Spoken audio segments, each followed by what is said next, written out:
The CDC is expected to relax some of its COVID-19 restrictions soon. Just as kids start heading back to school, two key areas are likely to change for students, including COVID testing and social distancing. Nancy Chen has the latest. Look at the pose.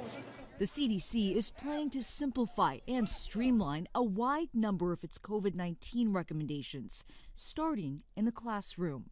According to a draft document obtained by CBS News, the changes could allow schools to relax their strict social distancing measures, which have already been effectively phased out by the CDC. They would also de-emphasize so-called test-to-stay strategies, where students exposed to the virus take regular tests to stay in the classroom. So the test-to-stay strategies, we've turned over a lot of infections that were asymptomatic and forced kids out of the classroom. I think they can lift those things at this point, and that seems to be where CDC is heading. School Superintendent Michael Cornell fully supports the possible changes. What we have to focus on in school is making sure our kids experience joy, value, and connection in school. Another potential update, those exposed to COVID would no longer need to quarantine, vaccinated or not.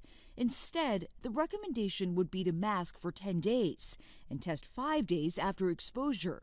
Dr. Scott Gottlieb says the CDC would still ask schools to remain vigilant. For example, notifying parents when there's a close contact so parents can keep an eye on their children and get them tested. Part of the CDC's reasoning in lifting the quarantine recommendation for anyone exposed to the virus is the increase in people who have COVID-19 antibodies. They also want to limit the social and economic impact that quarantines are having on the nation. Nancy Chen, CBS News, New York. Currently, only about 30% of kids between the ages of 5 to 11 are fully vaccinated.